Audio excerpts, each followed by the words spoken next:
每一年，总理的新年致辞都会成为岛内关注的焦点。但真正的关键并不是这些致辞传递的愿景和祝福，而是这些政策可能引来的实际影响。2026年，新加坡的政策将集中发力，你的工作、家庭以及生活成本或许会在不知不觉中迎来转折。黄循财总理在致辞中的话敲出了一个现实：去年是建立在良好经济增长基础上的辉煌 ，GDP 增长了4.8%，就业稳定，薪资上涨，看起来人人都在好运气里。但正因如此，新加坡提前为2026做好了更多规划，因为好运气不可能永远陪着我们。今天我们共同谈谈2026年的这些政策变化，如何悄悄改写你的日子。回到去年经济增长的成绩单，确实让人振奋。全球企业争先恐后扎根新加坡，从东南亚首个人工智能研究室到无数初创公司，在优越的国际环境中，新加坡人似乎迎来了新鲜的机会。但这份亮眼成绩，同时意味着我们无法单靠补贴或好运支撑未来。黄循财总理在致辞中明确指出，2025年通过经济上行、良好就业环境撑起来的繁荣，可能只是阶段性的。他说，成功从来不是理所当然，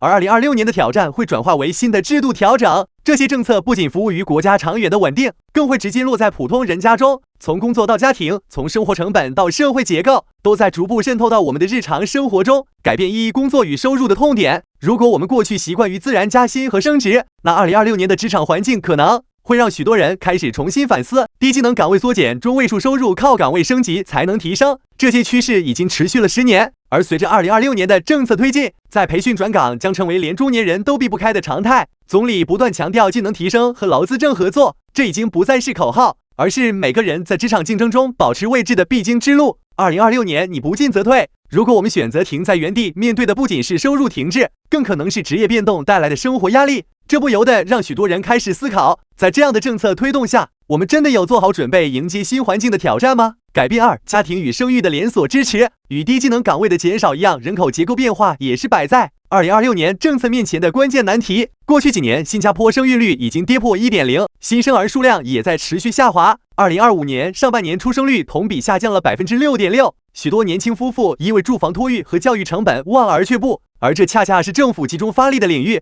黄循财明确提出，政策将通过改善住房支持、教育减压以及托育服务优化来降低家庭的心理负担。这不是简单的一次性补贴，而是让生育选择进入更可持续的发展模式，尤其在育儿成本与职业路径之间寻找平衡。年轻家庭的选择权开始回归理性，这一转变不仅是政策的方向，也根植于社会结构的变动。随着双职家庭成为新常态，政府支持的目标不仅是让你多生，而是让你不至于不敢生。是否随经济结构的调整，更多年轻人愿意迎接新的生育决策？这是每个人都值得思考的问题。改变3，老龄化与能源的影响。2026年，超过21%的新加坡公民将步入65岁以上的超老龄社会阶段。这不仅意味着养老开支的膨胀，更是年轻劳动人口的长期成本压力。医疗费用、退休金以及逐年增长的电费支出，若没有有效的政策管控，可能会成为下一代年轻人的不可负担。黄循财的规划中，更多关注点已经转向让老人继续体面工作，以及通过社会动态支持减轻后代压力。与此同时，能源议题也正在成为另一个国家政策的核心。随着全球能源波动和成本的上涨，新加坡正在推进绿色电网布局、低碳能源研究，包括核能的长期探索。今天支付的电费，明天的医疗保障，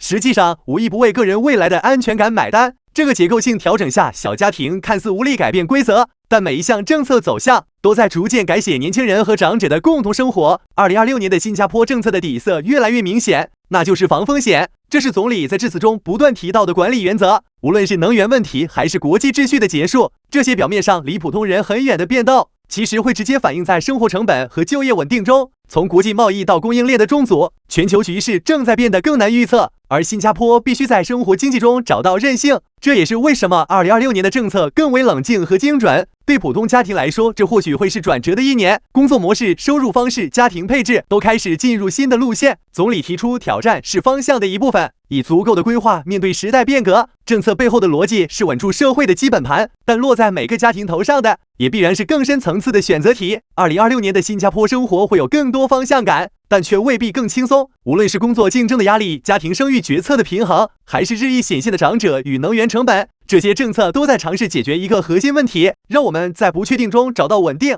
黄循财的新年致辞与政府规划已经释放信号，接下来的议题会集中于看得见的变化上，而与此同时，2026年财政预算案也将在2月发布，这可能会带来进一步的惊喜，比如直接落地的补贴政策。届时我们会第一时间更新细节，为大家解读政策重点，确保你的生活转变更有筹备。最后，让我们以理性的乐观迎接2026的新篇章。订阅关注我们的频道，紧跟每一次政策变化。现在欢迎在评论区分享你的看法，你觉得这些政策将最先影响你的工作、家庭，还是生活成本？等你来聊。